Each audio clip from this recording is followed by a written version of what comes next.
नेता प्रतिपक्ष डॉक्टर राजेंद्र सिंह राठौड़ ने बयान देते हुए कहा कि सचिन पायलट का विमान पिछले कुछ महीनों से ऑटो मोड पर उड़ रहा है।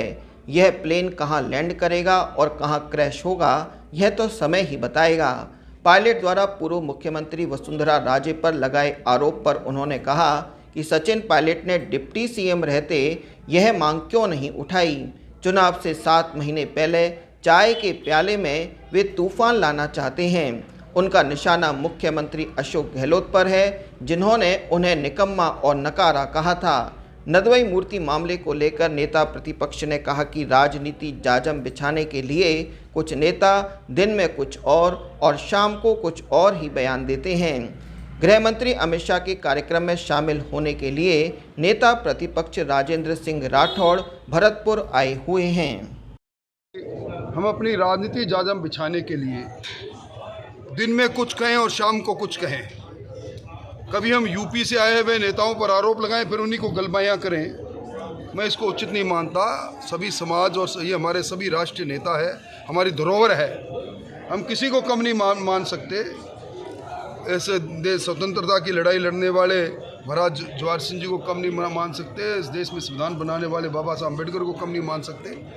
ये वोट की फसल काटने के लिए खुद ही जहरीली फसल बोते हैं, फिर खुद ही काटने लग जाते हैं। एक ऐसी पार्टी है जिसके हर बूथ पर बूथ अध्यक्ष से लेकर बूथ कमेटी तैनात है। बूथ कमेटी के हमारे अध्यक्ष और हमारे कार्यकर्ता जो एक सिद्धांत के साथ जुड़े हैं, उनसे चर्चा करने के लिए हमारे देश के गृह मंत्री और पूरे राष्ट्रीय अध्यक्ष जी आ रहे हैं।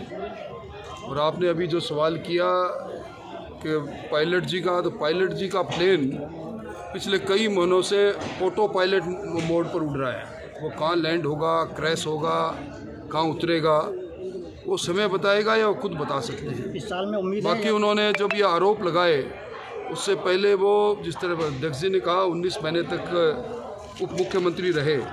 दर्जनों कबीना की बैठकें हुई, किसी बैठक में उन्होंने पूर्व सरकार के बारे में कभी कोई बात नहीं की।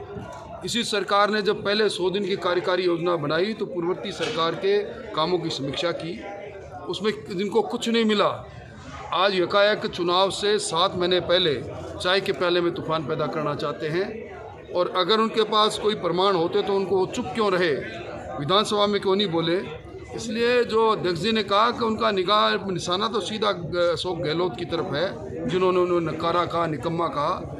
इनका ये अंतर्द्वंद इस जनता के लिए अभिशाप बन गया, ये हम लोगों के सामने।